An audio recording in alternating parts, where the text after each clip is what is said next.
and gentlemen, and welcome back to the Heroes of the Storm Fall Championship here as we are about to get into our final series of the day.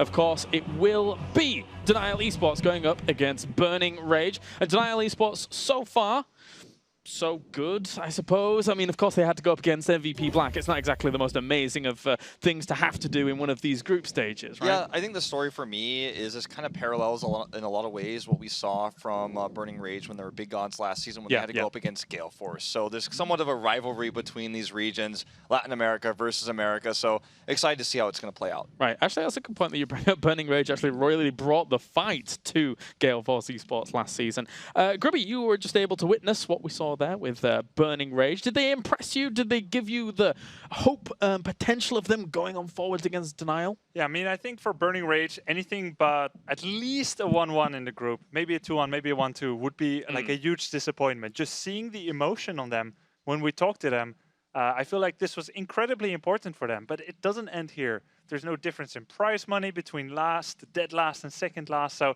I think this is a very important match going forward.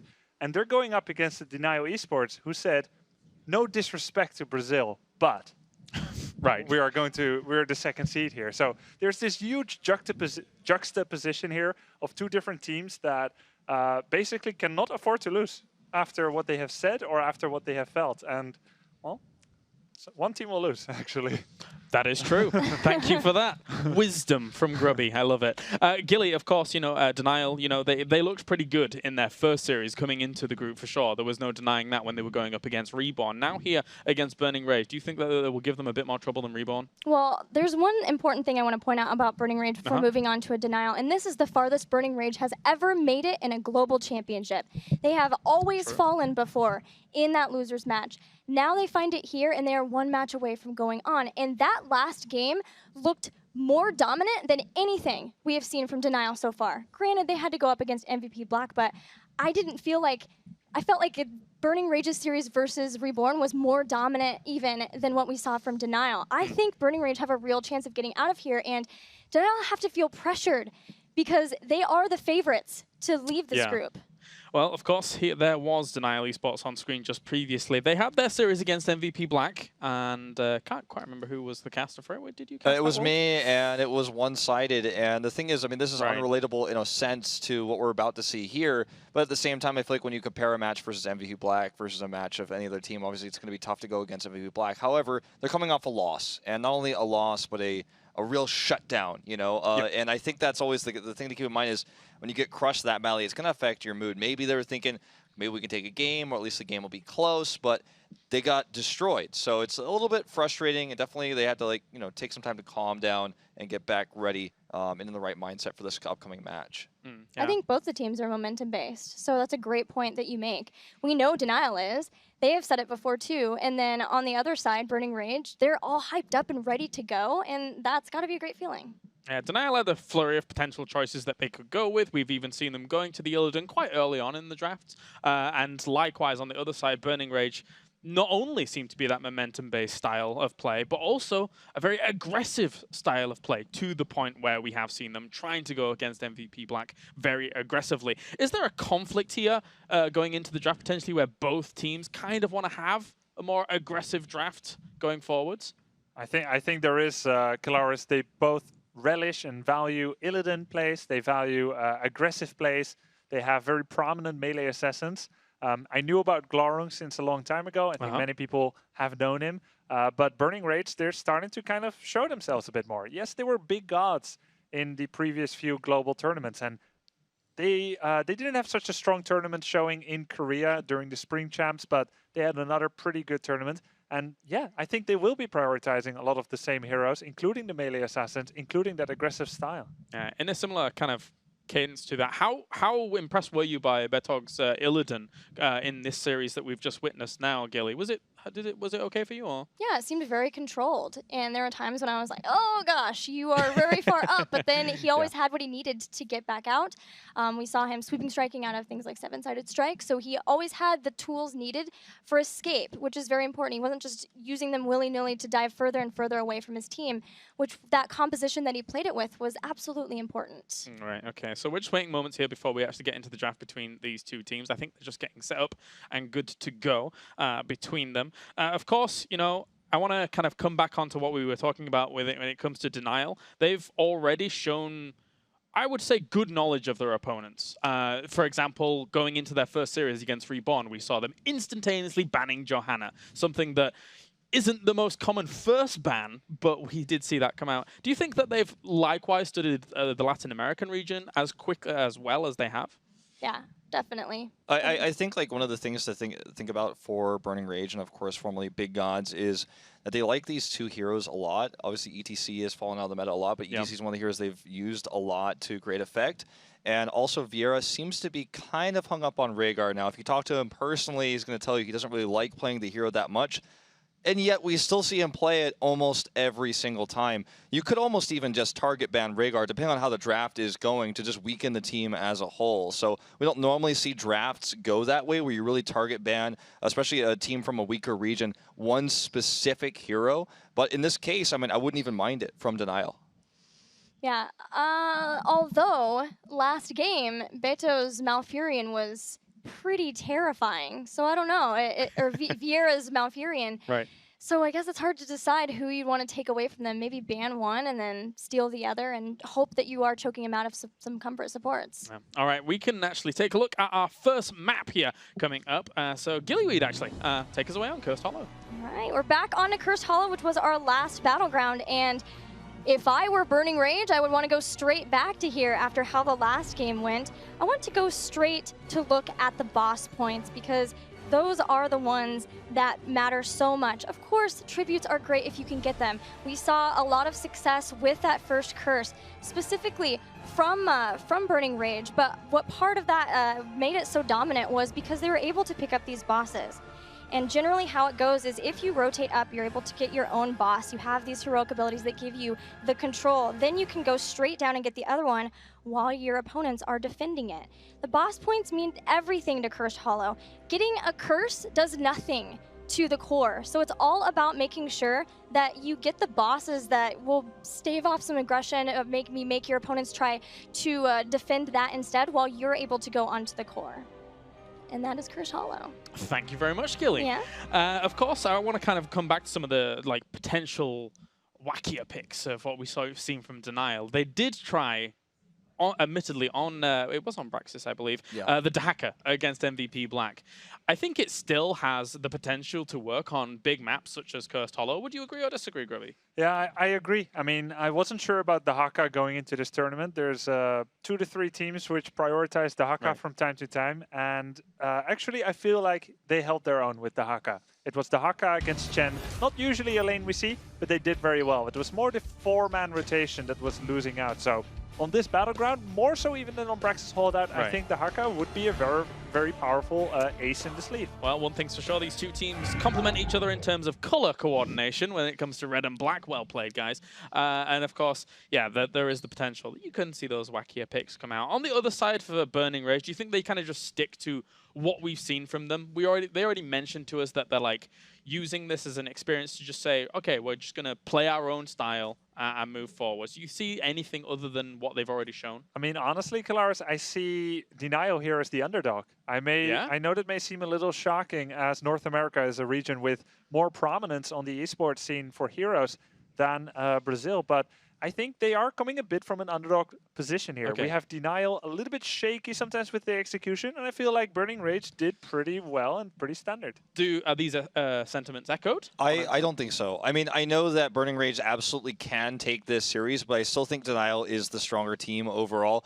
when you look at Burning Rage's playstyle, it's somewhat predictable. They do kind of stick with the same heroes oftentimes. I feel like, as mentioned earlier, Denial really has been doing their research, getting ready for this group. I think they have the better overall individual skill on the team as well, and they've done their draft research. I think if Burning Rage takes it, it's an upset, and it is absolutely possible. It could happen, but I'm actually going to have to side with Denial here. All right, well, 1-1 on the underdog roster. Gilly, you're my tiebreaker. It's so close because while Burning Rage sticks to those comfort picks, a lot of those are the same heroes that we would see Denial wanting to get. Right. It's really close, but I think I'm going to go with Burning Rage. Ooh, oh, this is exciting. Momentum means everything. Momentum means a lot indeed. All right, let's get into it. It's the draft for game number 1 here between Burning Rage and Denial ESports. And on Cursed Hollow, this means a lot because in this series, it is do or die. Win here or you are eliminated. Draft is going to be oh so important because these two teams share a lot of the same favorite heroes. If Burning Rage is first pick here, we could see them trying again to ban out their Illidan. Actually, they did that in second pick, so they really are emphasizing that. We could maybe see them try to first pick it if that's their case. Yeah, if anything, it just speaks to the fact that they think he's strong in either their hands or the opponent. He is a top pick.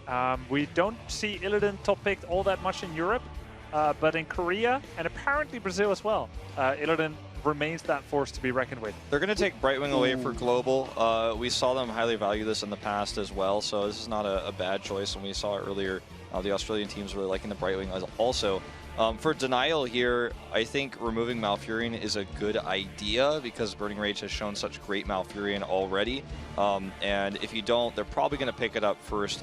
He's a great delay hero, obviously with his Moonfire to stop tributes, and his roots are invaluable as healing. He's just basically top tier right now. The ban against Brightwing is more of a targeted ban, but I think the Malfurion ban is an overarching ban that's good, but they're going to take away Illidan instead. It was kind of a difficult position for them where they either let Illidan or Malf get through. Yeah, exactly. And that makes that Brightwing ban so smart. Yeah, it's so for tricky. So many reasons. It's tricky. It's the ban I like to call the throwaway ban. It's effective, it's an important ban, but it forces your opponent to make a difficult choice because you have this opportunity when you are first ban, when you are first pick, to force them to let you have one of the two heroes that you basically think is so invaluable. Exactly. It's what you do when there's two top-tier picks, and then you be guaranteed one of them, unless, of course, Denial wouldn't ban one of them. So if they didn't ban Illidan or Malf, they get one of them. But now they don't get either. So they really must have emphasized Illidan's threat to be even higher than Malf himself. Yeah, I thought for sure they were going to ban neither of those and then take whatever Burning Rage didn't pick up. But Vieira feeling good about the Malfurion pick. We could see him on cam. And now Denial probably going to get Muradin here unless we're going to see something else from them, like something cheesy. But Muradin has been the favorite warrior for a lot of teams, and especially Denial as they have started to ramp up through Nexus games. Well, I'll tell you what, if they take like standard stuff here that doesn't really have the same power level as Malfurion, I've got to question that Illidan ban, as they don't get to have one of those two wonderful heroes that they both play so well. So. Here's the Muradin pick. I wouldn't mind to see an Alarak pick here if Denial is actually going down that path, because we've seen, starting in Korea, the power of Malfurion and Alarak together is quite strong, just because of the telekinesis into the roots are just insanely powerful. Li Ming is also a pick we could see. Wow, they're going to go with the global hero Abathur here. It doesn't pair with anything else just yet, but this is definitely going to keep Burning Rage guessing going forward into the draft. Well, you say that, but with Muradin, if you end up at 16 having given him the axe and you actually compliment him, it can be really powerful. I wonder if Burning Rage bans Greymane here. Abathur, Greymane is a cursed hollow classic and something that Denial likes to run, especially with Illidan off the board. The way you can play that, you make a copy of Greymane, you send him to go after the entire team. They've got to deal with it. It's too powerful to leave it up. And you take the tribute behind it. Every time the tribute comes, copy Greymane, send him away to his death, and then, Look at the intense discussion going on for Burning Rage right now. You can see it just on the side here. And a lot of emotion going into some of those gestures. Yeah, Beto is getting real serious about it, as you guys can see what they're going to choose here. They do go ahead and grab up ETC. This will avoid getting locked out of this warrior they liked so much in the second ban phase. I feel like leaving it here would allow Denial Esports to ban it. HGC is obviously really powerful as a zoning hero, especially on a 2-boss map. He can sometimes make or break those bosses, and his global presence obviously is really important on this huge map as well. And I'm trying to feel like what they're gonna pick here as their third hero. They're looking for damage most likely. And Li Ming is still available, although Burning Rage is not really a big Li Ming user as a team overall, but they are going to pick it up regardless here, as you guys can see. Now, Burning Rage might be banning Greymane, but first Denial has a choice. And how do you support what you're probably going to be going into? If it's not Greymane, it could be Jaina. You could go Zeratul. It's very strong with Abathur. So what do you remove here? Tracer is also something that could be on the table as well. Tracer very powerful on this map because her blinks allow her to move very quickly. She just kind of basically farms a meter, gets her pulse bomb up, goes and roams up and tries to get the kill on the solo laner or on Li Ming, for example, with Abathur's help. So there's a lot of different choices here when you're looking for who to ban on the side of Burning, but on the side of Denial, they're going to go ahead and take away Tychus. Denial is very much focused on Tychus quite a bit, both in bans and in their picks. Understanding how strong he is, I wonder if that means we're going to see Abathur Chen specifically. They don't want to have Tychus for that extra damage for these tanky heroes. Yeah, even just for Murden survivability, right? Yeah. Sometimes you just don't want to go up against Tychus even with single warrior. There's a lot of bans that you can look at here for the Abathur pairing, but I personally think the Chen ban is the safest ban here because obviously Chen is great against Li Ming and not even that bad against Malfurion either. And when you look at all the other heroes that pair well with Abathur, like for example Greymane, you're talking about the Zeratul, you know, if you choose Zeratul here, which they've done, you leave so many other possibilities open, including the Chen, including the Greymane. It goes on and on. You know, I'm not sure they would want to do this, but Denial have before played a triple melee where they put iDream on Chen instead and then have another melee that Glau is on at too, and very dive heavy, aggressive. It's kind of cool. If they go for a team here that doesn't give a lot of resets, like 2.5 warriors, a support, maybe like Tyrael or maybe Chen, just very tanky, lots of support, you may never give Li Ming her true power spike. But will you have enough damage? I mean, I think Abathur does a fair amount. Well, here's the Chen. I mean, I think this was kind of the obvious follow-up here. That's why I think the Zeratul ban is perhaps a little bit scared of Glaurung Zeratul, maybe thinking Zeratul specifically was going to be the biggest threat to Li Ming, but I like the Chen pick. It's so powerful. It really just denies Li Ming a lot of her power. It weakens her because he can simply just block the missiles, he can drink brew, and there's no way to kill him, and the only real CC we have that'll knock him out of it is ETC. You can even go for some ability damage reduction if she's a true threat to the rest of the team of Denial. One more pick to go along with Murden and Abathur Chen, and it's APM's hero of choice, Rhaegar. I think it's a very clever draft so far by Denial Esports. It shows their experience. They're really crafting out.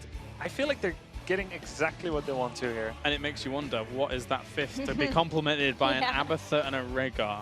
Yeah. I think they're saving the fifth for a lot of flexibility here, which is really, really nice. Obviously, they didn't need to pick up Rhaegar here. Obviously, his Malfurion's gone, but this just kind of allows them that flexibility. And I think we might be looking for one of those melee Glaurung heroes like you're talking about, Gillyweed. So I kind of wait and see here. On the side of Burning Rage, they could be looking for a hero like Sylvanas, a specialist hero, or Falstad. They're lacking in global presence with the exception of ETC, obviously. They're going to take Vala for the damage. Vala, very small health pool, not that strong against auto attacks, which Chen and Murden do fairly well. She does have pretty decent mobility, but huge gap closers are on the side of Denial Esports with Chen and Murden, so it does worry me a little bit. And so far we see a very squishy composition for Burning Rage. Twilight Dream could be essential. During that time, if you draft huge on damage, you could just kill Chen and Murden just like that if you get a good one off. But otherwise, we have a very difficult comp here so far for Burning Rage to stay alive with. It feels very glass cannon. Yeah. If you get a nice power slide into a great route and then Vala and Li Ming just blow that person up, you start a 5v4 team fight.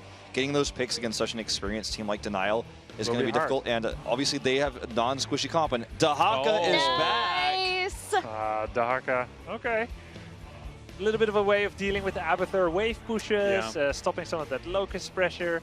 And he is pretty good against the heavy melee comp. Yeah, as you say, one of almost the perfect picks against Abathur when it comes to, oh, you saw a Locust just come out of a bush? Let me pop right into that bush. Into the same bush as Abathur is in, unlike like walking up to it. So Jaina is the fifth pick yeah, for Denial. I was wondering if they're going to do this because K1 Pro, although I think he'll probably be on the Abathur, used to be known for his Jaina flanks, Jaina plays, and come on, Abathur Jaina, the clone is so classic. A call to the classics by Denial. True, it's so old school. Wow. There isn't much to pressure Jaina either. Obviously, there's lots of distractions here for Denial Esports in the heavy melee composition. And then Vala, Li Ming, they kind of just have to attack whatever is in range. So Jaina, her main weakness right now is vulnerability, and it may not even come into play if Denial Esports plays their cards right. I think that Denial has the way better draft here. It's more well-rounded. It has, you know, the global presence in Abathur, not only in his ability to go to lanes and soak, but also to pressure in the early game. And I think it's going to be hard to actually get in and punish Jaina. And if she gets one combo off on either Vala or Li Ming for any reason, then that's it. The team fight is over. Yeah, so I think so too. What's so perfect is if we see Muradin and Chen with the Abathur hat jump in onto Burning Rage, and Malfurion goes for the Twilight Dream and hits them. They're still tanky, and everyone's going to be focused on trying to take them down. Meanwhile, Jaina's going to be throwing out blizzards, cones of cold, frost bolts, just annihilating people safely from the back line. And also, if you know, Chen or Muradin comes in, they're using their main skill, their Dwarf Toss or their Flying Kick immediately, so the silence doesn't really affect them that much. If they're in the fight, if they're in a place where they're going to get Twilight Dream, they're probably so far into the fight that it doesn't matter because they're already on cooldown anyways with those major skills. With some exceptions, obviously, if he did it instantly before they could drop a Stormbolt or something, there would be some value there. But I think Denial has outdrafted Burning Rage. All right, so what are we thinking? Do you think on either side, now that we're looking at this first game, you know, you guys said that you thought, oh well, there was 2 for Burning Rage and 1 for Denial here. Looking at the draft, what do you think? I'm still going with Denial, obviously. You guys probably could tell by how I feel about this draft. Yeah, I mean, I think Denial did their own plan here in the draft. I think they got everything they wanted to. I think there's almost no denials there. Not intended, I swear, but it just gets into your head, really. I don't think they're worried too much about the bans by BR. So I do think Denial has this draft 60-40 or maybe even more. Gilly? Yeah, I will agree. As much as I like the Dahaka Chen matchup, because I love seeing Chen get dragged into towers. Yes. I still love the Jaina. I'm so excited about that, as well as the Abathur Chen. It was very well executed and fantastic drafting by Denial. And then for me, I thought I was not going to give opinions before, and I didn't, but I'm just excited about the idea of Dahaka versus Abathur, because they don't even like each other in the actual StarCraft storyline. So that's great to see. Yeah. I love that stuff. But anyway, so in moments' time, we'll be getting into our game here to figure out who is going to stay alive in this tournament. It's all about that. The pressure is really on. There are nerves on either side. Obviously, I think Denial is very used to these kind of tense moments and situations. But they create it too. They say things like, no respect, but I think we're the #2 team in this group. So they create all that pressure on themselves. I feel like a lot of it is self-imposed because not everyone has huge expectations for them and for the North American region. Yes, they won last year, but they have been struggling. So that self-imposed pressure is there. They're looking to do well here to get more prize money to advance to the next group stage, and this is it. For me, I think this is, again, that kind of storyline following Burning Rage. When they were big gods in Korea, their first matchup was against TNL. This time, they, of course, hit Black again. And then in the Summer Championship, they hit into Gale Force ESports, North American team. Now they're facing a North American team again. There's a lot of parallels actually to be drawn with Burning Rage. And I actually had a chance to sit down and talk to them and ask them, do you guys ever feel like your group draws are very unlucky? And they told me, well, no, we don't really think about it like that because this is the world stage. If you're in this tournament, you should be able to beat anyone in the world if you think of yourself as a good team. So they're never really stressed out or really affected by what they hit. But there's so many parallels to be drawn. They've had tough groups all 3 seasons this year. All right, well, thank you very much, gentlemen and lady, of course, as we do now get into game #1 here in our final series of the day. It is Burning Rage versus Denial Esports as we go over to Cursed Hollow. Grubby and Gilly, take it away. Thank you, Kalaris. Here we are, and Burning Rage have changed sides, so they'll be on the blue this match with Vado playing Dahaka, Jay Schritt on Li Ming, Murray's playing Vala. Surprise playing ETC and Vieira, once again playing Malfurion. And here on the right side for Team Denial Esports, we've got APM on Rhaegar, Glorung on Chen, iDream playing as Abathur, K1 Pro once again back on Jaina, and King Caffeine on Muradin, arguably his best hero in the game. He's known for his Leoric, but he plays very well on Muradin as well. So, game is underway. Cursed Hollow is going to be the first battleground, and here we go. They are fighting for their chance to stay alive in this tournament. Map number 1. The winner of this match goes on to the second phase Group B and will run up against, I believe, Ballistics.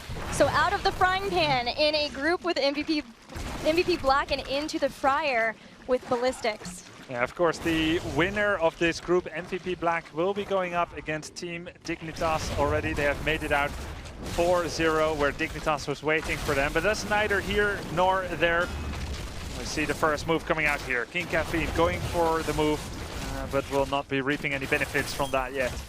I'd love to talk about K1 Pro on Jaina for a second, because in the Nexus games and before, we've seen K1 Pro going more to that secondary support hero, and was even playing Abathur in this type of composition before. But I think it's very cool that Denial respects that K1 Pro is a master of Jaina, and that iDream is so flexible in his role that he can play Abathur, but also can play something like Li Ming as well. With the bottom lane, we have a bit of action going on as Chen and Rhaegar will be collapsing on the Haka, but he secured himself enough stacks of essence there to get the regeneration and make his way out of there. So Burning Rage not falling victim yet to the early game aggression by Denial Esports. It shows how scary Chen and Abathur is, though, because he can stay in a fight for so long. He can chase for forever. King Caffeine missing a Stormbolt on J-Shrit, Dwarf passing over the inexistent wall back to safety, and Burning Rage starting to take down some of the towers here, about to get a little bit of an experience advantage, maybe even that level 4 talent. Yeah, Chen and Abathur together answers the age-old question of what if something very scary was also faster than you? It does a lot of damage and you can't get away from it. And that becomes especially into play as Chen picks up Brewmaster Balance, that bonus movement speed. He'll be looking to isolate Li Ming and Vala. I thought you were going to say, what if something scary becomes even scarier? And that is terrifying. That one works as well. Jaina going to be going for the Frostbolt talent at 4, not at level 1. Doesn't have the bonus range, but will get multiple Frostbolt targets. Able to slow down multiple people so that Chen can keep on his chase with the Abathur hat to supplement in the damage. And both teams are starting to funnel down to the first tribute of the game, slightly on the side of Burning Rage. Now, I want you guys to look at the strategy here. Abathur goes to the top lane. The Haka was meaning to join him, but will now suddenly be joining battle with his brethren. This is a 5 versus 4. Symbiote is in possession, but Abathur's effect is not as strong as another one's. 5 versus 4, they're going in on Glorung, and they nearly get him. King Caffeine will not be able to jump away. Very nice move there by Surprise, using the face smelt to deny the Dwarf toss away, and that is the securing of the first tribute by Burning Rage. Well done. It was a beautiful drag, and the follow-up Entangling Roots too. Denial thought that they were tanky enough that they could stall this out even longer, but it's always a risk versus a reward in giving experience and potentially a kill. Right. And because they weren't able to stall out long enough and gave the kill away, our Latin American team, Burning Rage, is still ahead in experience, and Denial didn't accomplish what they would have liked to with the Abathur push. Yeah, and there was also that siege camp push that the Haka was looking to empower for Burning Rage, but he didn't get the time because they chose instead to make a different call. What I like here is that Burning Rage recognized that they're going to be in a scenario where they give superior XP soaking mechanic to Denial Esports, and they didn't waste any time. There's only one way to approach a fight like that, and that's how they did it. Whether or not you're successful comes down to your mechanics and your execution. But there's no way that you delay a fight when there's an Abathur in the top lane, or you have to keep the Haka in the top. And I think it was the right choice, because if they don't send the Haka bottom, suddenly an Abathur 4 versus 4 is on the advantage of Denial. So very good shot calling by Burning Rage. I definitely agree. They started that fight right when they needed to. They got a kill, and they didn't let Denial wait for forever in this poke style composition. And they even got a kill off of it. So great moves by Burning Rage. Again, this time they have Dahaka up versus Chen, knowing that Chen will stay in the top lane, but Abathur is soaking mid. So it's a similar situation once again, and Burning Rage, the zoning here, very excellent. Vera picks up a second tribute. Yeah, nice job. In this case, Burning Rage could not afford to get that cancelled over and over because they were down on it as well. So we see Vala becoming the anchor for the Warrior, capping the tribute. Nice job by Muris there for Burning Rage, and that's 2 tributes in a row. Now, hold a second here. It's not unusual for the Abathur team to give away the first 2 tributes. But generally, it comes at the price or at the reward of getting bonus experience. Right. That hasn't happened here. So Burning Rage is ahead of what you would normally expect out of this matchup. Look at the top lane. Dahaka has been pushing that very well, and minions are starting to take down the ammo of that fort.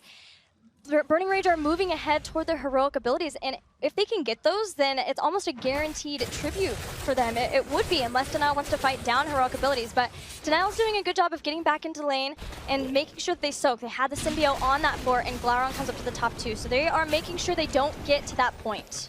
Now, Gilly, we get to this difficult scenario here where Burning Rage has to make a choice. Do we keep contesting everything and fight for everything, just like we have? Or are we going to deliberately give away the next tribute just to secure level 10 as a counter reward? This is a difficult choice because it kind of defines your identity as a team. This choice was awesome. It's risky, but awesome. I think Denial thought maybe they were at, Burning Rage were at their Giants, but instead, Denial were stealing away Bruisers. So cool. And now their heroics are almost here. Denial still has half a level. There's a slight bit of time while Burning Rage, they pick up the curse. In the mid lane, they have double Bruiser camp during a curse, so that's not going to die by itself. That is so cool. What a risky move, and it pays off here. Very good understanding of the map here, and Burning Rage now, it looks like everything is just sunshine for them. They're starting to move in on the fort here. They're pushing almost every lane. Now, Denial, they have to make a strong counter statement. Look at Chen and Murden. They're in the jungle here. They're in the jungle, and who's with them? 2 other warriors. Not exactly the most appealing of targets. Nope, and Vieira and Murray's are coming in too, as is APM. Everyone's starting to come back up with heroic abilities here. It will be Ultimate Evolution to have a second Jaina, so she can get that bonus ability damage. Lots of slows too to help Glaurung chase down the members of Burning Rage. We're about to have that fight. A beautiful mosh pit, but interrupted by the Wandering Keg. Gets healed back up from Ancestral Healing. Vieira this time using Tranquility to keep his teammates alive. Beto moving on in. King Caffeine very low in health, using his trait to stay alive, but the chase is on. He has been spotted. Murray's coming in with the aggressive vault. Calf will dwarf toss away. Now, who was this better for? We see a lot of fireworks and no one dying. We have a team. Oh, hold that thought. Glaurung, elusive brawler, will be blocking the majority of the damage there. We have a level 11.5 versus 11. But crucially, 2 forts are still alive. Now, it looks like the bottom fort may fall for Denial ESports. But that whole rigmarole in the jungle there, the warriors meeting, the big ensuing team fight, actually, that wasn't too bad for Denial ESports. Yeah. They bought the time that they needed for this little brain slug here. And they saw a lot of the members of Burning Rage up in the top area. They stopped them from potentially getting this boss while the curse was active, while Denial would like to be defending that. It won't let Burning Rage make the double boss play by getting the top and then moving to the bottom. Instead, Denial's very quickly picking up this boss.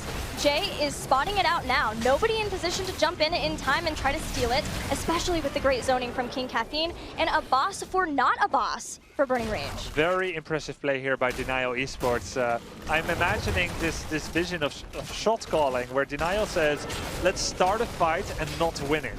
During that previous curse. We're not going to win it, but we're not going to lose it. And somehow that made them come on top. For the first time in this game, they are ahead. 0 versus 0 tributes, equal XP, equal forts. This is incredible, the way that Denial has turned this around without a single takedown. And they are starting to remind me a lot about a certain American team that won the BlizzCon on this battleground against the Korean team last year, also from North America, where they used an Abathur composition as well to just buy a lot of time and just get advantages. Now hold that thought, fight. Battle is being joined. Beto taking a lot of damage. Oh, there comes the mosh pit on the back. It's got 3 members of Denial in it. Now 2. Ancestral Healing allows Beryl to stay alive, and Glau's hopping onto the point as they will secure the boss. Glorung steals the boss here. It is complete mayhem here. We have a single takedown, double takedown. Denial takes the boss. They take the 2 takedowns. Incredible after such a great mosh pit. There was the drag and the follow-up entangling roots, but Dahaka went into burrow, so maybe not the communication of what exactly was happening, and that'll be a 3rd kill for Denial in this fight, turning this game right around. Yeah, this is just great play by Denial here. It's so weird. Just 2 minutes ago, I was saying Denial doesn't have any damage. They started that fight, and now they're just somehow swashbuckling their way through this game with complete control of the battleground, really. And it's not that Burning Rage is losing, but they are becoming unable to win, it seems. Denial has weathered the storm of Burning Rage basically having their number in the early game, understanding that Denial was going to be weaker, especially at the tribute fights, because they didn't have Abathur. Burning Rage played the early game right, but Denial are playing the later game at this point, the mid game at least, better than Burning Rage. And Burning Rage just needs to slow down, take a breath, make sure that they aren't moving in too far. You know, at the beginning of that fight, we saw Beto move in and take a bunch of damage from Jaina. The Water Elemental was slowing down so that he couldn't get into the good position. We're going to take a look again at that fight and how it broke down. Look at all the members of Denial Esports. They're healthy and they're together. There's that Beidok that took a lot of damage there from the double Blizzard Wave, mind you. The mosh pit is good, but it's very difficult for Muris there in the bottom left with Vala to deal the follow-up damage. And suddenly the Wandering Keg perfectly saved for a long time to steal that boss and to secure Vala there in the bottom left. So what we saw was a slight overextension there by Burning, which may have spelled the beginning of the end of that fight. So Denial Esports gratefully capitalized on that. Furies as Vala as well. Generally not the hero that you want to be sitting on the cap point with such a low amount of health pool, but that's just how the cards ended up getting played. Look at Another that fight's Wandering happening. Keg. The Wandering Keg sectioning off everyone away from Dahaka. Another counter mosh pit here, but the follow-up damage, is it enough? Glorung dropping to 10% life. Clow is jumping back, letting himself heal back up while King Caffeine takes the brunt of the damage, and now Glau is able to jump back in. Great slows from K1 Pro to keep so many of the members of Burning Rage from escaping during that time while Denial took a little bit of a breath so they could jump back in. Looking at this, I don't want to see Glorung on any other hero than Chen anymore. He's playing fantastic here, staying alive through thick and thin and securing the isolations which are necessary. But let's not forget about King Caffeine. He jumps out at exactly the right time. He knows Murden in and out, and he knows how far he can go and get away with just the barest minimum of survival. And the synergy between those two players to know when they need to trade out on damage. When one dives in, the other can come back, heal back up a little bit, whether it's the trait or drinking a fortifying brew. So great synergy from those two players specifically, and that has let Denial start to take the lead in this game. They've got level 16 talent, they're feeling pretty good, they're getting some mercenary camps out, and they're keeping the lanes pushed, importantly. Now APM doesn't want to be forgotten in this trifecta, as he has taken Hunger of the Wolf at level 16, 5% bonus max HP damage every time he bites someone out of Ghost Wolf form. So he really very much is adding his own damage to every team fight, rather than a little bit of extra crowd control effect or slow. That is Jaina's job. And the King Caffeine classic of give him the axe. No heavy impact for him. Loves being able to enable his own form of Executioner. And K1 Pro and Cap are very far up, clearing out the wave, letting APM get the tribute that will let the red team curse the blue. Now it's time for Burning Rage to give the stage to Denial, and Denial only. Now, they have to just defend every lane here. They have the tools to do so. We saw a rotation to the bottom lane by 3 members, kill the fort, secure level 16, and now they're going to fall back to their inner ramparts, defend the lanes, and just defend the boss. Now, the bottom boss is going to be available in 35 seconds. So this is a very obvious move here for Denial. Now, are they going to do the obvious move, or are they going to try and set a trap? They've got 30 seconds left on their curse. They can try to invade the middle. 2 choices here. Yeah, I like pushing down mid on the way to going to get that boss, making sure that they don't waste any amount of time. And we're looking at Glaurung here, as Glau sometimes being talked about in his over-aggression on the team, but showing that it means a lot to him to try to improve. That's something that we talked to him about after they won the tiebreaker match that allowed them to come to this event. He wanted to improve his hero pool. He's picked up Chen, and being on a tankier hero that still lets him dive, I think, as you said, it's kind of the baby bear situation for him. He's finally found a hero that really works out for him, lets him be as aggressive as he wants, but still is tanky enough to withstand some damage. Yeah, it seems to fit him. Mike, Fisk, Glorung there, loving those melee characters, and we see that push into the mid fort. They've taken down the mid fort and then gently rotated down towards the end of the curse to get the boss, and they have got it all right. So Denial Esports has the boss, and they're looking to make more out of this. The drag tongue on King Caffeine, he doesn't care. These warriors are going completely uncontested here by Denial Esports. King Caffeine jumps on Vieira, and that is the secure kill on Malfurion. Slow still continuing to get Beto, and that lets Glaurung jump back in. He's been silenced, hit by the isolation. This ancestral healing, perfect to get Chen back into the fight. Surprise, barely making it away, but Glau isn't done. He's wants more. He jumped onto Murray's, but Murray's and J-Shred staying back, trying to throw out their poke damage, and Glau trying to keep them from doing that at the same time. So Boss could really pick up the keep. More kills could be the end for Denial. Ladies and gentlemen, Abathur still had his copy available. We see the copy here on Rhaegar to offer additional sustain. So long as everyone can stay alive, they can add additional damage on the core. That's what they're going for here. The core and the core alone. It is at 100%. Shields are gone. Boss is at 20. Can they do it? Burning Rage was so separated, trying to chase this hero or that hero, and Jaina caught one of them and took out Vala. Here comes Surprise with a pretty big mosh pit. K1 Pro not really being able to do anything to stop it. How is K1 Pro staying alive here? So many shields, but it was enough. Denial Esports takes the first game here in the decider of Group A. Well played. We had some doubts because Denial was coming in off of a loss, not having the momentum. But Glaurung's interview, he talked about how they were pretty sure they were going to lose to MVP Black. Yes, it'd be great if they got to take a game off of one of the best teams in the world. But not letting that get to them was very important for this match because of how much we talked about Burning Rage's improvement. And that is a great pickup there in game number 1 for Denial. They showed up, Denial, they played their style, they chose their heroes, and they delivered exactly like you would expect of them. They got exactly what they wanted, and they showed with their own unique style. Well played. Very good recovery, I would also say, as well from them. It seemed like Burning Rage had a nice start into that game, but then it seemed like through the sheer decision-making that you pointed out, Grubby, during that game, around the, I think it was the 11-12 minute mark, 11-12 level Mark, that yeah. they were doing so well.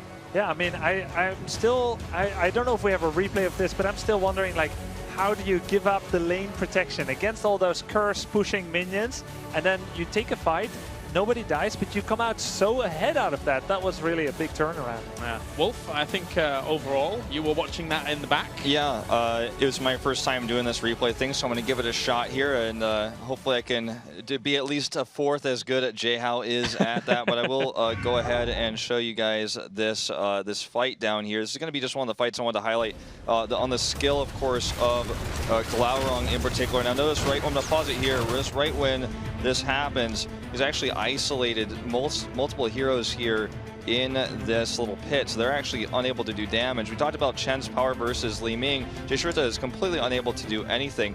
Then down here, you see iDream goes ahead and clones into K1 Pro, so the Blizzards come down. But you see Tahaka is in stasis. I'm going to go ahead and play this down. So that's baited out early. Then he gets blown up immediately. So right after that, he's dead. Blizzards come down again. Now, surprise here on the other side of things, he's got this nice zoning mosh here as my finger tries to draw this. He's in a good spot. APM is just waiting for this to tail out. But again, when you roll it again, I'm going to roll it, if we can put it slow, you can see that they just drop all Jaina damages down on him, while the rest of the heroes over here, even though Glaurung and Caffeine are really low, you can see, oh, sorry, I'm going to pause that. You can see Glaurung is very low. And roll it back forward again. ETC goes down. He does get away. King Caffeine again, very low, but gets out just in time there. Dwarf tosses away. Then we see the resets come out on Li Ming. They chase here, and that's about it. But you could just see how important it is to have Chen locking these heroes into place, making them unable to do damage. And because they were there, the mosh pit, even though it zoned these heroes, there was no one to do damage. There was no follow-up there. And then the Jaina and the Jaina clone tag-teamed, blew ETC up, and that's the end of the story. I have a few questions about heroics overall and the choices that are being made in some of these games, which is, I want to ask about the Malfurion. Tranquility is an interesting heroic to be taking in some of these situations. Do you think it has a place currently in the meta, or if you want to go for some kind of healing like that, do you think you should be looking for another healer? I think it was an okay choice. You still got his insane utility of his trait, the mana, and the entangle. Tranquility seems to make a lot of sense because you're going up against warriors where their damage output is a little lower, but they're very good in sustain. So you silence them for a few seconds, they may still not die because their health pool is big. But if you can Tranquility through a lot of their abilities and just kind of like mitigate what little damage they do, that seems to be a pretty good deal. But I think the big problem here was Mosh Pit. Yeah, I mean, well, sure, Jaina was a big problem, especially two of them. But when you do a Mosh Pit and you've got these two warriors in Chen and Muradin just wreaking havoc on the backline, there was never any follow-up. I just feel like Dahaka doesn't really bring much to the table. I've been a big criticizer of Dahaka for quite some time, if you guys watch me over at OGN, but in this tournament too, it's the second time we've seen it. I'm just not really a big fan. I feel like he can bring some wave clears. Global presence is really cool. Sometimes if something goes wrong, you can just send him to another lane to get EXP, to pressure, to force people to rotate. But in team fights, he's very weak, and it's very rare that we see grabs go off that are fight changing. And even if you grab Chan and pull him into turrets, he tanks them. He's tanky. You know, something like that happens. It's not that much value. Maybe Chan's happy because he just absorbed a bunch of turret ammo. So I'm not really sold on the Dahaka pick myself. All right, well, we'll see how they're going to develop things going forwards into game number 2. Of course, we're going to a short break, and when we are back, it will be game number 2 here between Burning Rage and Denial Esports.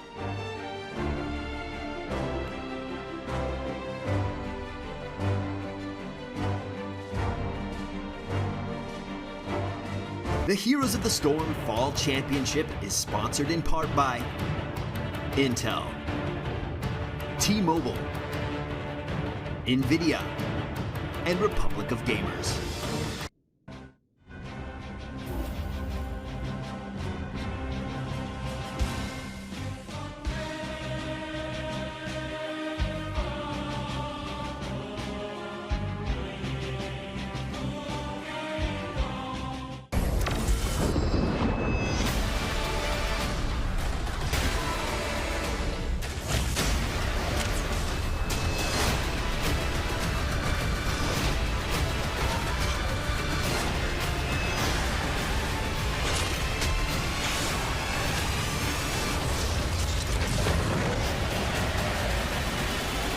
Heroes of the Storm. Play free and experience the new StarCraft-themed battlegrounds. Rated T for Teen.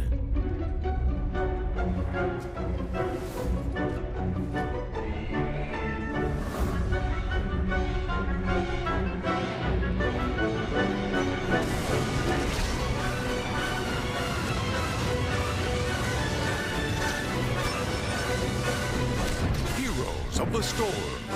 Prepare for Heroes Brawl, a new game mode that breaks all the rules. Rated T for Teen.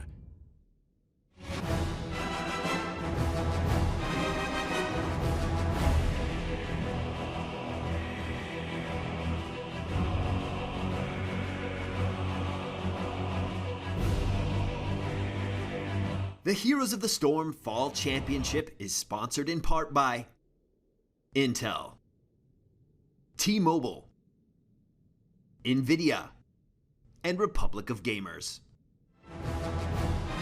Welcome back, ladies and gentlemen, to the Heroes of the Storm Fall Championship. This could be the match of the night. It could be the final match of the night, more so than anything. It's not even night time now that I think about it. But anyway, it's a match. Of course, we have Burning Rage going up against Denial Esports here, and our next map will be Tomb of the Spider Queen. Are we anticipating anything with flair, anything with pizzazz, panache here on this map? Zool. Zool. Yeah, Denial played Zool at the first time that they were on Tomb. They did. Very first game of today versus Reborn, and I don't think that Reborn were expecting it. And Denial just wrecked with their wave clear constantly. They picked something else as well. Zarya and Zool combination with the speed giving talent at level 4 for Zarya makes Zul make up for his biggest weakness, which is unable to get out after he uses the plethora of his abilities.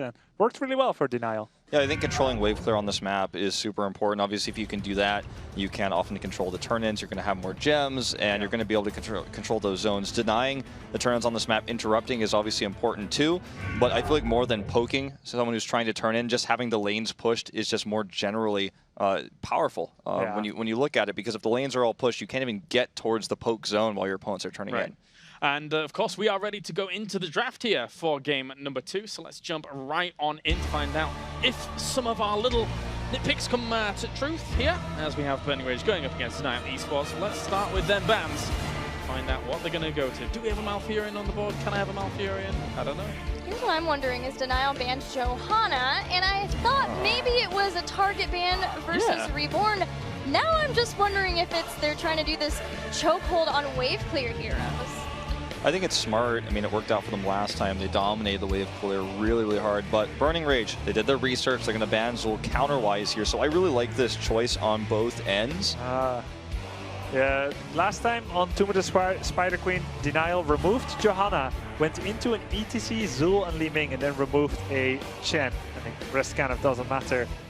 So they will not be getting their Zul. Indeed, that is a pretty smart way to go about it. So those two classical bans on Tomb of the Spider Queen for a large part of the Meta game in Heroes of the Storm, which pretty much leaves what?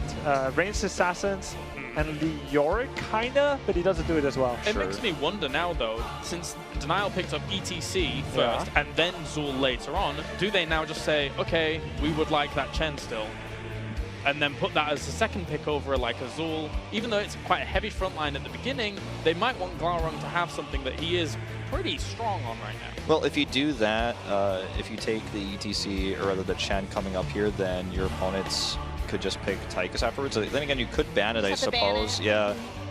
I don't really like that line of thinking as much. I'd rather see Chen a little bit later to see if he's warranted. Like, for example, if Burning Rage picks up a Li Ming, obviously that becomes more powerful, or any sort of vulnerable hero. The ETC pick is still very much early game, very aggressively focused here, so I do like that choice as well here for Denial. Muradin being picked up right away to make sure that they can keep top-tier warriors as Johanna's taken away. Leaving Muradin here would be a huge mistake. True to their name, Denial often play this off where they will ban something and then immediately pick something in that similar category, that role of hero. So that's why we see the Johanna ban.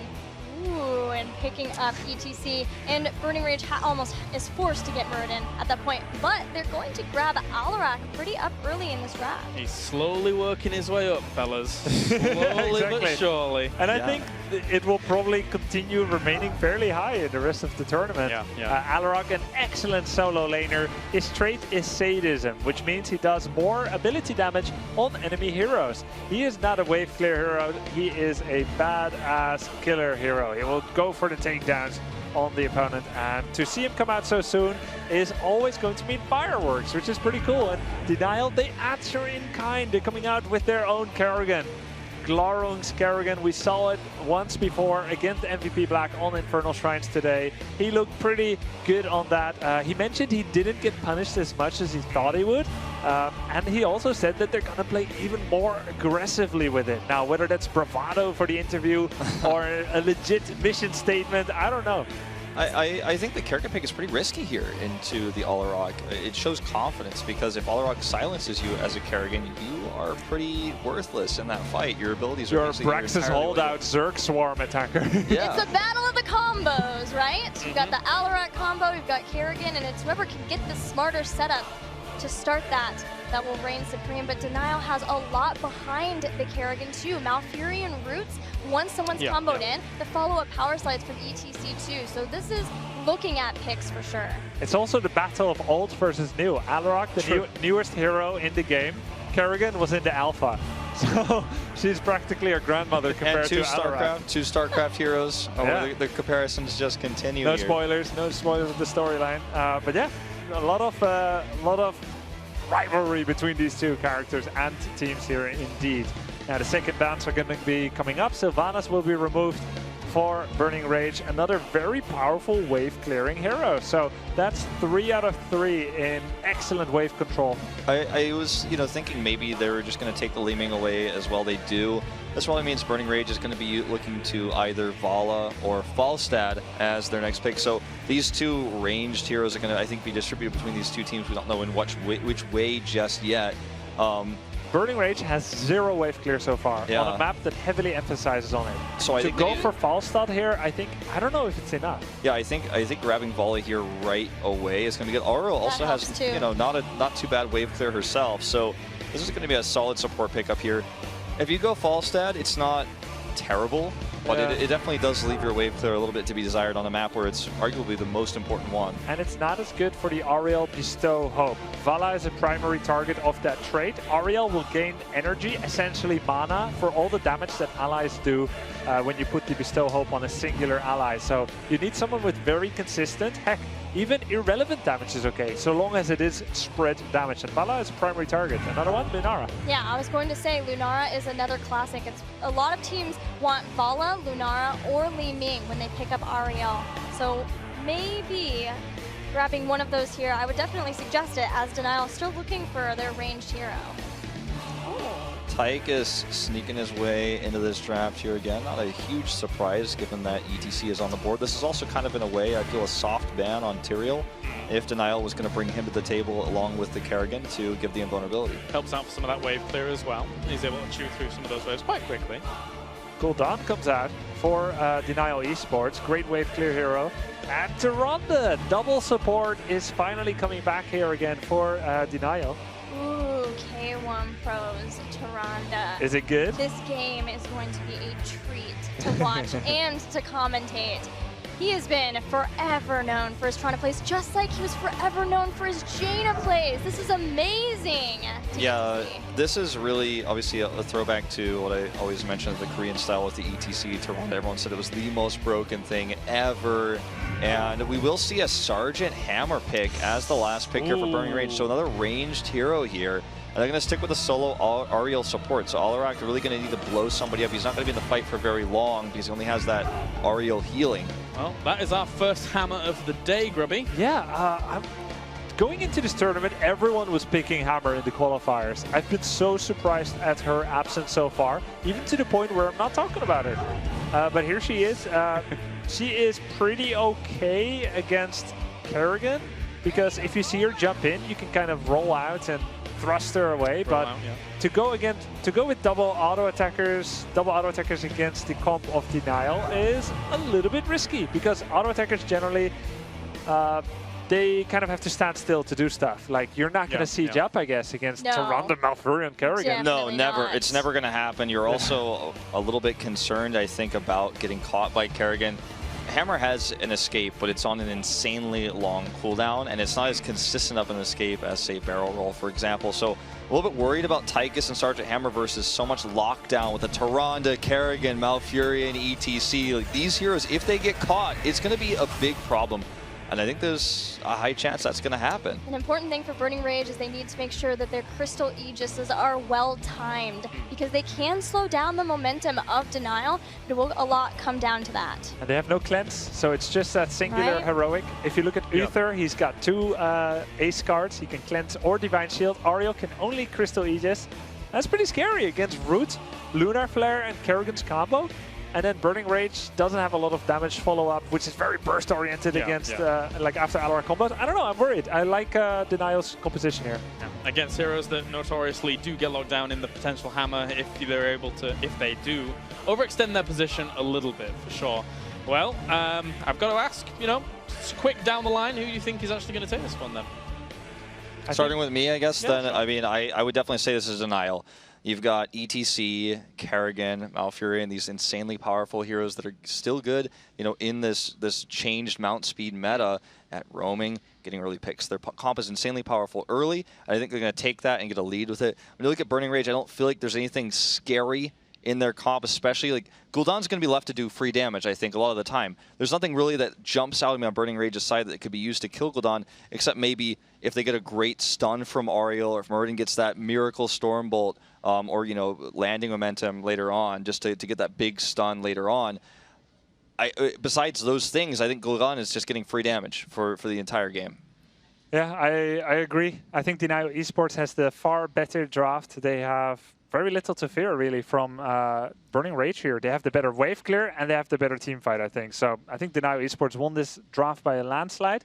I think this is going to stand out in history as a learning lesson of drafting for Burning Rage, unfortunately for them. I have to agree with my two counterparts here, because although Burning Rage have Alarak, I'm worried that there's nothing to lock down after that to let Sergeant Hammer and Tychus do their damage. So they're putting a lot of cards in the Alarak basket. Right. Well, let's see how it's going to go, though. Is Hammer as well a wild card, or is it an ace up their sleeves here on the side of Burning Rage? We're about to find out as we head into Tomb of the Spider Queen. Take it away, Grubby and Gilly. Thank you, Kalaris. We've got a raid here on the left side from Latin America, the supreme reigner of the region. We've got Burning Rage with Betok on Alarak, Jay Shritil on Tychus, Muris on Sergeant Hammer, Surprise on Murden, and Vieira on Ariel. And in the red, one game away from making it out of the first group phase and getting a day of rest is Denial Esports, with APM playing Malfury and Glaurung on Kerrigan, iDream playing Gul'dan, K1 Pro playing Tyrande, and King Caffeine rounding out the comp on ETC. As the game is beginning, we see North America here, Denial Esports blocking that minion wave, making sure that they will clash just slightly closer to their own side. But it's being cancelled out by the antics of Burning Rage here.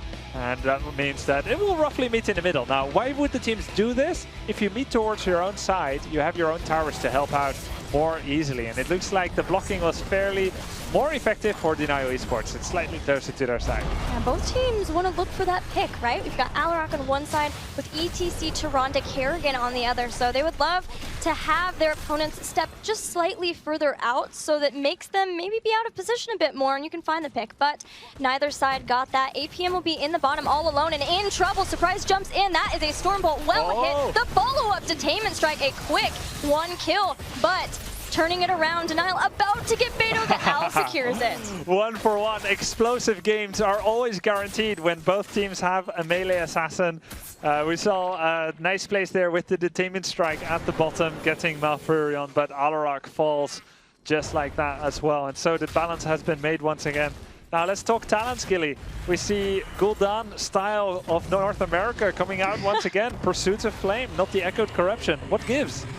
You know, I'm not really sure. What we saw it paired with Curse of Exhaustion, it will be slowing people down at level 7. And we didn't get to see the full build in fruition. Hopefully we'll get to see it on this game, but King Caffeine getting taken out by Burning Rage. Another quick kill for that team. Yeah, very good rotation here by Burning Rage. We don't have the traditional, let's keep one person in the lane and just get XP. No, they 5-man rotated here, got a lot of energy generation on Ariel, and did a 4-man heal after isolating ETC away there. So nice play by Betok so far with the Alarak securing the ETC kill, and King Caffeine has to get used to playing another warrior than Murden for a little bit here.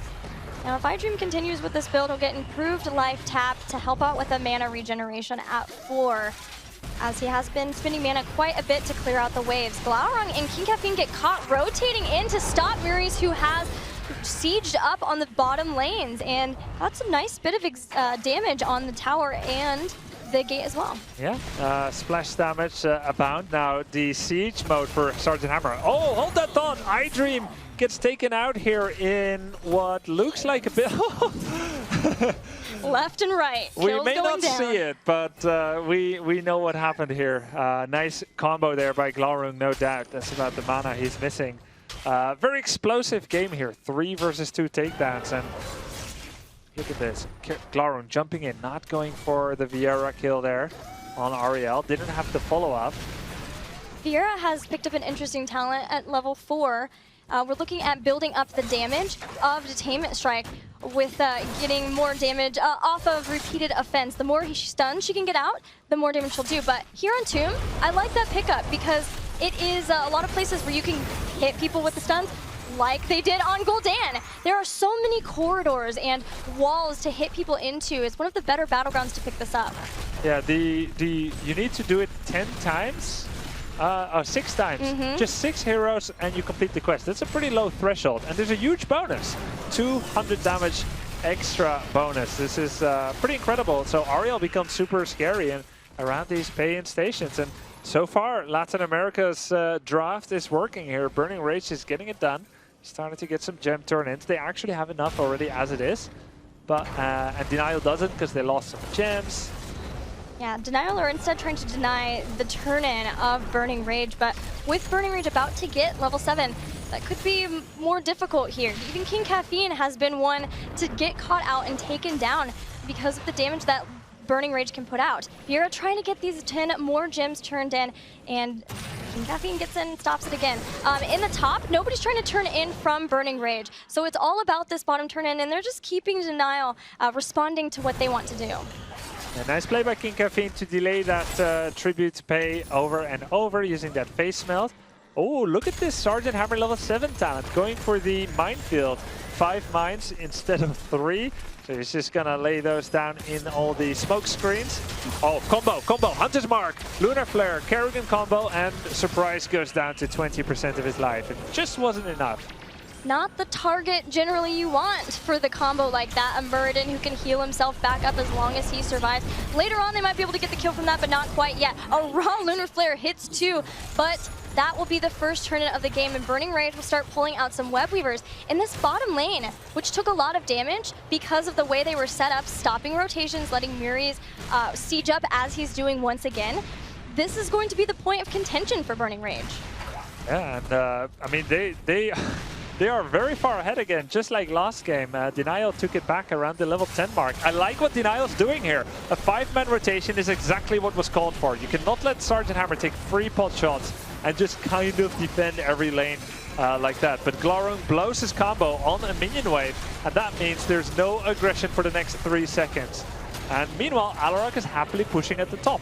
The gap between Burning Rage and Denial Esports is increasing. I really would have liked Denial to really just go for a kill there. I feel they played it too passively.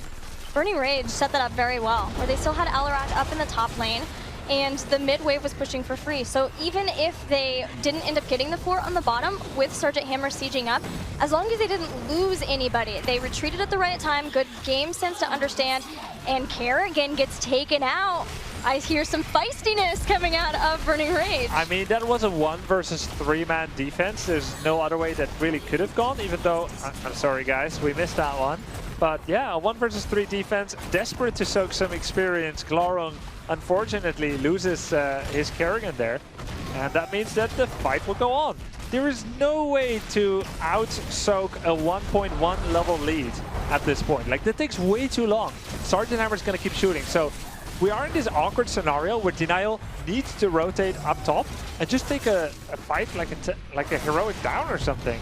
Yeah, this is strange. Running away from Denial for sure. It is what they're doing. ETC was looking for the flank, and that's why Burning Rage went away, because Tychus would have been isolated out. Burning didn't want to take a 4v5. Denial weren't quite ready yet for ETC to jump in, and again, the heroics aren't here yet, and Burning Rage know that, and they see people out on the battleground. They're trying to get in the fight. Vieira whips Caffeine back toward his fort, and almost there are Burning Rage of getting another turn-in, but they don't have the gems they need as of this point. So instead, they're going to siege down this mid fort and continue that experience lead instead. Repeated offense, the quest for Ariel is about halfway there. Pursuit of Flame for Gul'dan is 80% of the way there. You'll get a 10% radius increase on Fell Flame.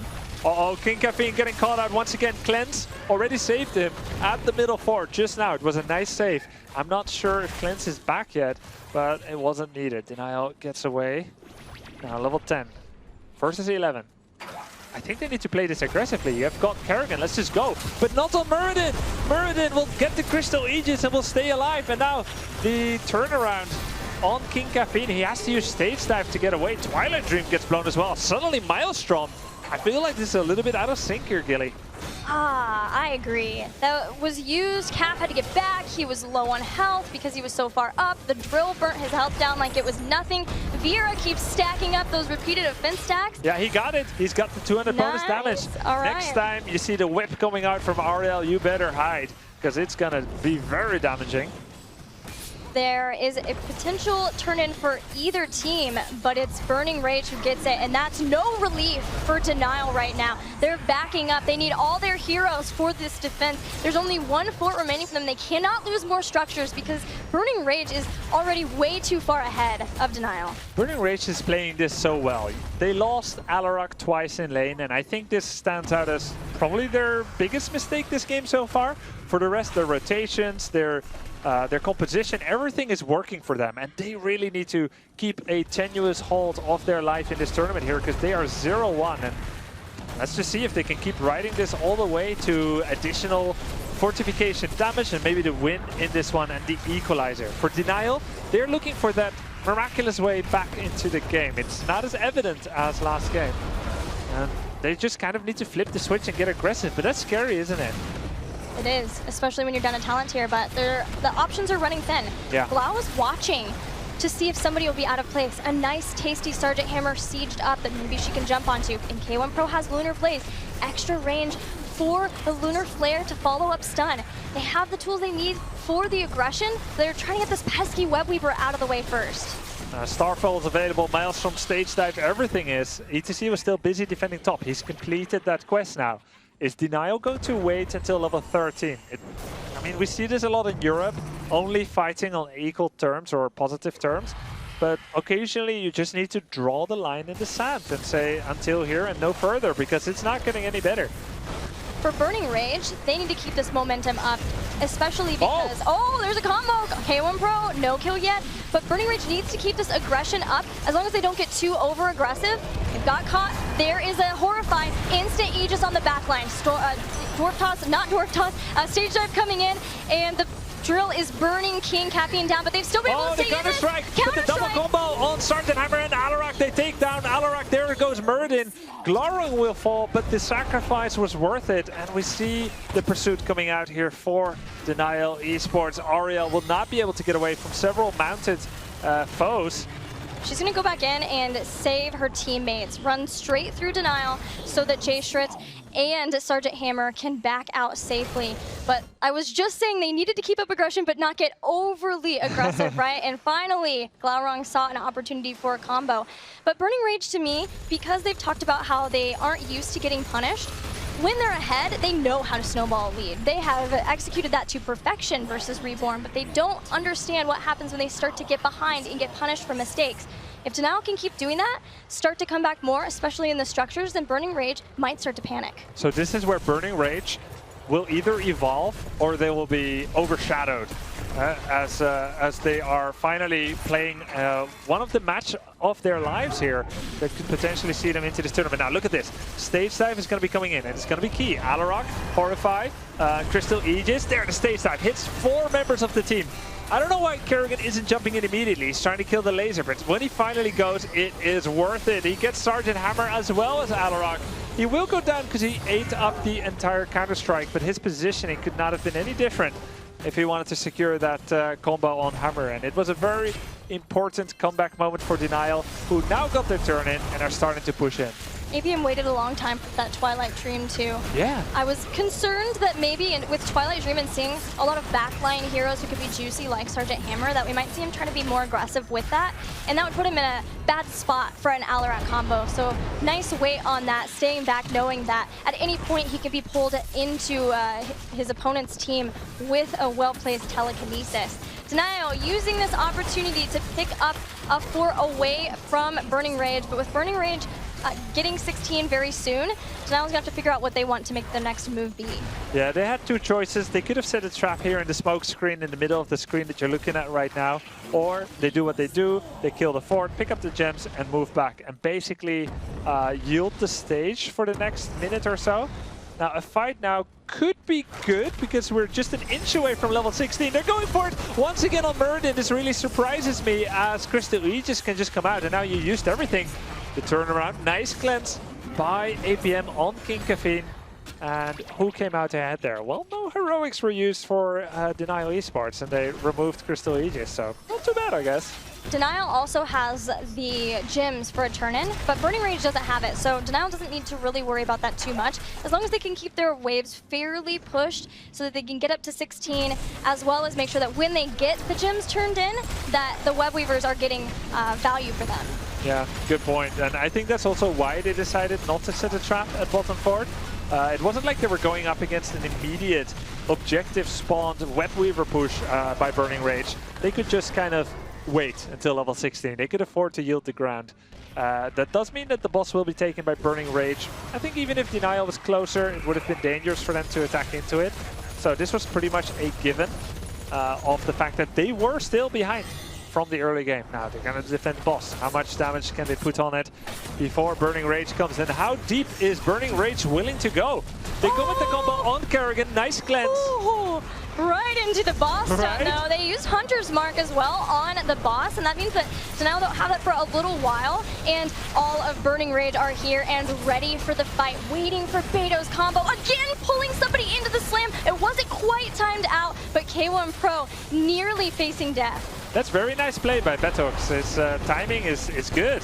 Another silence combo. That's 3 out of 3. Crystal Aegis blocking the root and the Lunar Flare. Horrify goes down. Get the Twilight Dream pull-in combo. Denial ESports reigns supreme in that fight. Very nice combination. They will get the takedown. They get the level 16, which gives them the ability to chase. Now, no heroics are available for Denial ESports, so it's pure abilities. Can Glaron go after Sergeant Hammer? Keep in mind, Hammer does not have a mount. But the zoning entangle. Akeem was almost there. He almost got the catch with the Loon's Grace. Just barely missing it. But at least Denial have saved the keep. It is low, but they saved it, and now can have a web weaver push to help out their lanes. Talent equality has been reached. Red web weavers are coming out. And I would say that the advantage that Burning Rage had, which used to be maybe 70-30, or even 80-20, has now whittled down to 55 or 60 at the most. We're just going to take a look at the replay here of that final fight, which was so incredible. Look at those combos by Betox on Tyrande. He manages to get away, and the turnaround here, Gilly. There's King Caffeine looking to jump back in, but they find Beto as once he uses the telekinesis, that is his escape as well. So they were able to jump onto him, and Denial got that kill and started to win the fight, turning this game around and working on bringing down more of Burning Rage's structures. Web Weaver is pretty low, but they know that the top one is not being defended. So they can just siege for a little while. As long as they're careful, they need to not get pulled into the gates.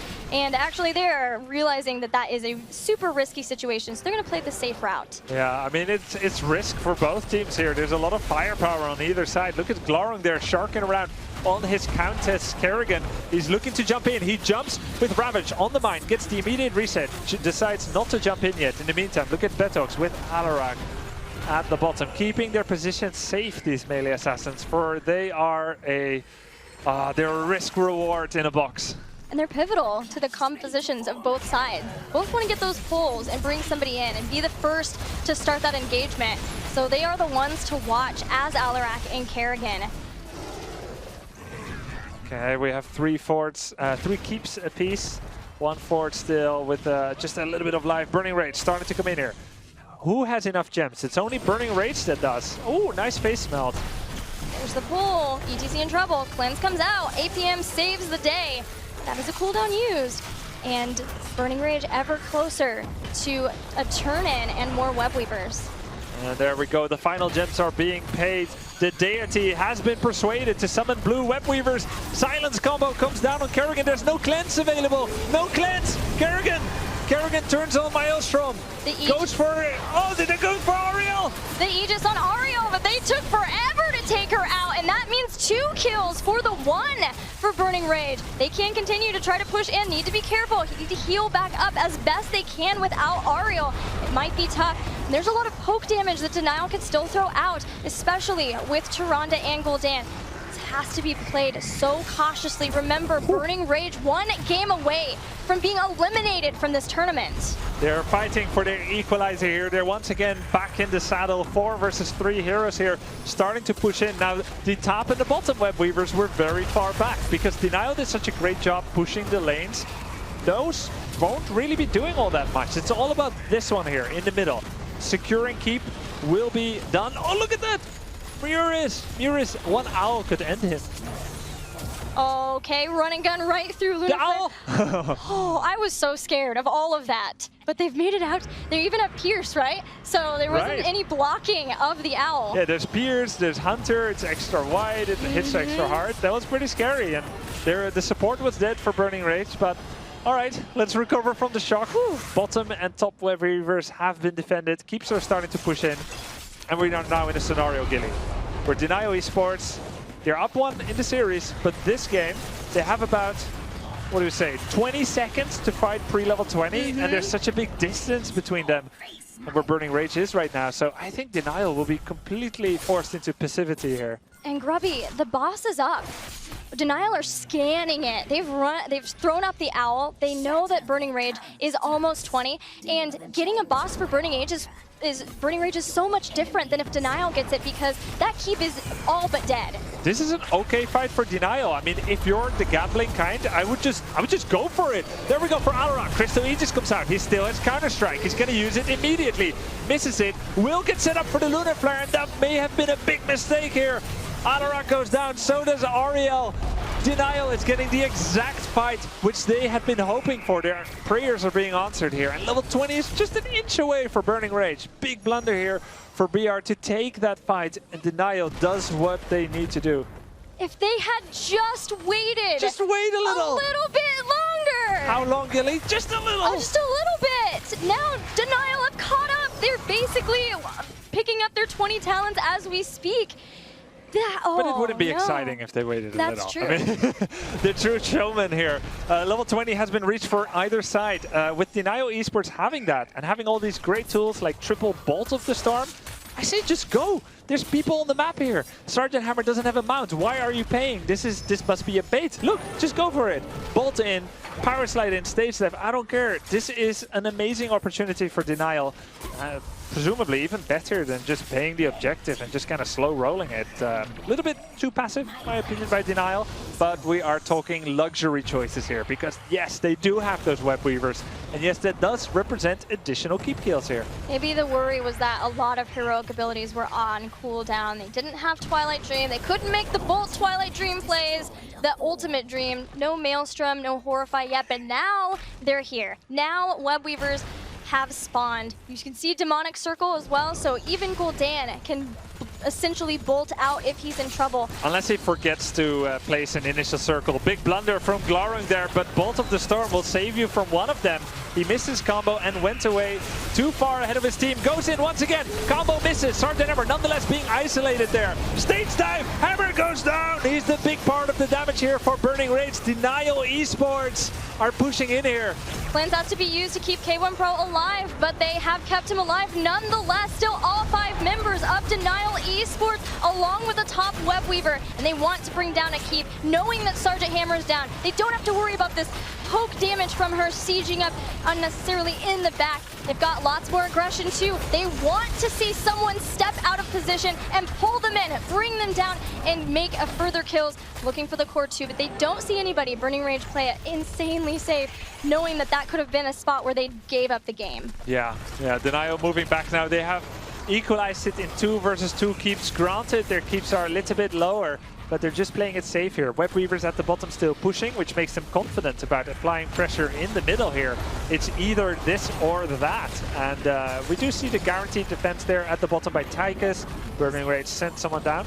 It's just a little bit more damage on the keep there. One more Fell Flame for good measure, and one more for good measure.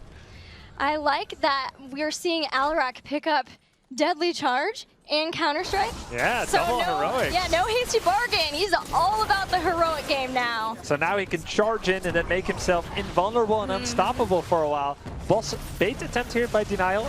It would be quite a shame if everything ended on a boss throw here. Oh, the combo! Crystal Aegis. They've made these Crystal Aegises work. APM jumped in, the Twilight Dream not hitting at the right time after the Aegis was done. Aggression comes in. Still, Kerrigan is eliminated, but so is Ariel, and everybody from Burning Rage is insanely low in health. Denial trying to make the fight happen, but this is a super tanky Muradin. Nice Stormbolt. Hardened Shield proving to be a very smart pick there for Surprise. It's a 1-for-1. Oh, the stage dive! The stage dive is huge! King Caffeine, what are you doing to this team? What just happened? Cat gets 3 more kills for his team.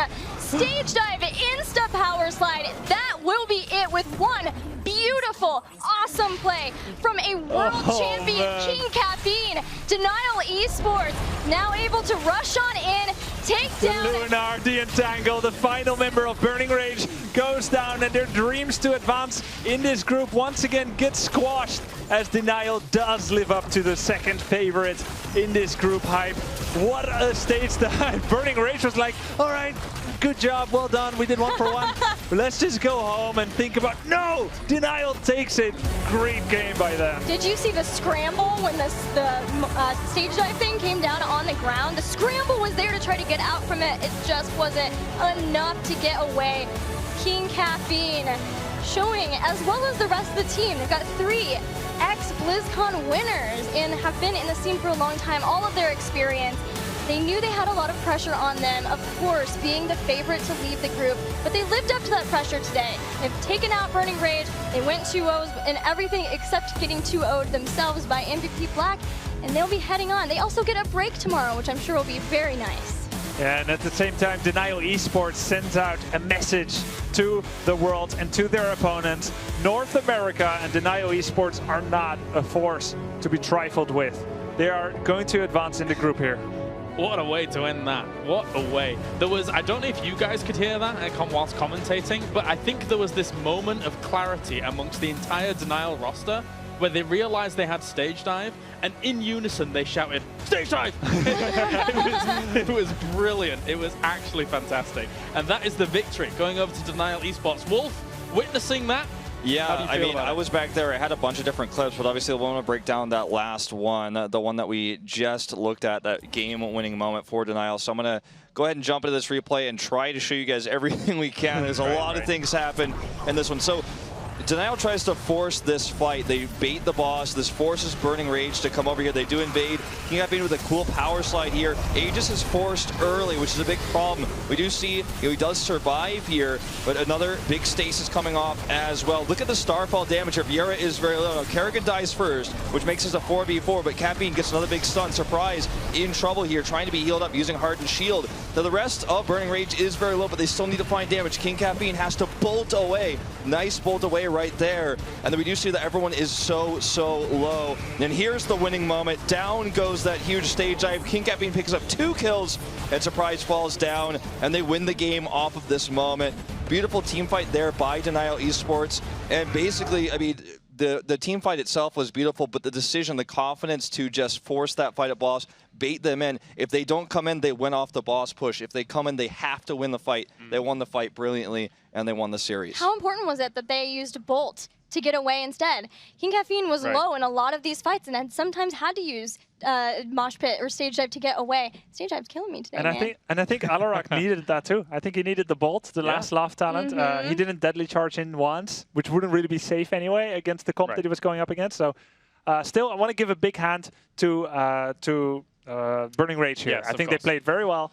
And they can look back at a good tournament with lots of valuable experiences. Yeah, and when it comes to us talking to them and how they've progressed throughout the year as a whole, from spring to summer and now to fall, yes, there has been some evolution. Yes, there has been definitely improvement, one would say, Gilly, right? I absolutely agree. They've made it further than they ever have at a global tournament, and that's something to be proud for.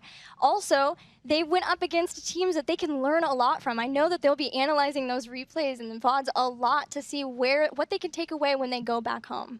I think consistently being at every single global championship for your region is impressive in itself. And I think walking away with just that, being able to say I was here at opening week at BlizzCon is impressive. And they've been the same team 3 times. So there's very few teams here who could say they've done that. Yeah, it's true. And, you know, we've, again, you know, not to harp on it too much, but with ETC, we've seen plenty and still have plenty of memorable moments in our minds when it comes to things like Mosh Pit. But now we get to see the reign of stage dive. I like it. Yeah, it's fantastic. Look at those burst moments that we actually get. It's a total pop. It's great stuff. It is great stuff. For now, though, we can head over to Anna, who's over at the stage with a member of Denial Esports. Unfortunately, no members of Denial Esports for you guys this time, but that was our final match of the day. So now we must look back and review what happened. Let's check it out. Today was, of course, phase 1 of Group A. We saw Denial Esports face off against Reborn, MVP Black face off against Burning Rage. MVP Black, of course, advanced, as did Denial Esports, but MVP Black was able to defeat Denial Esports, who moved into the lower bracket. We saw Reborn and Burning Rage face off in that lower bracket first. Then Burning Rage went on to face Denial Esports, which we just watched, and Denial Esports was able to come out on top, which means that MVP Black and Denial Esports will be advancing out of this group.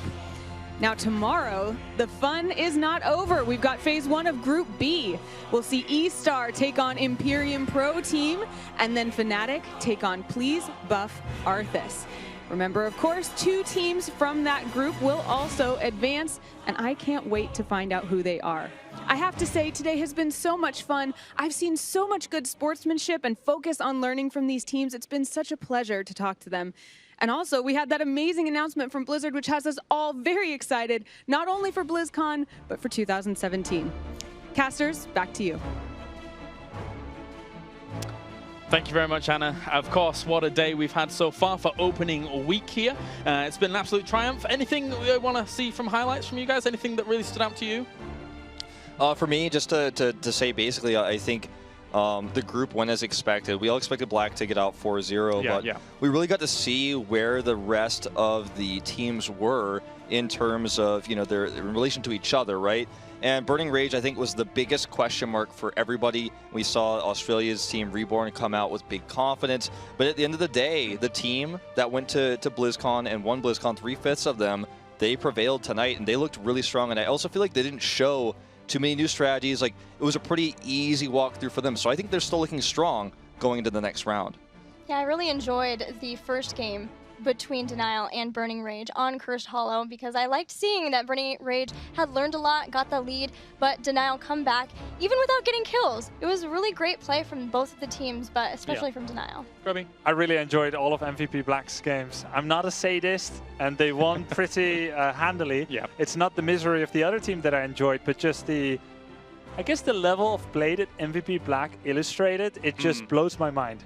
That when you're going up against another team, I don't care like how big the gap is, but I didn't even know Heroes of the Storm games can finish in 7 minutes. Right. And like so much happened in that period of time, and even there are other games that take longer. MVP Black looks super impressive, and I can't wait till they get properly challenged. That's true. A harbinger of things to come potentially here for MVP Black, who move on in first place with, of course, Denial Esports, keeping themselves alive in the tournament as well for now. That does it for us here for day number 1. A huge thank you for joining us and tuning in. Make sure to tune in same time, same place tomorrow for more Heroes of the Storm action. For an interview.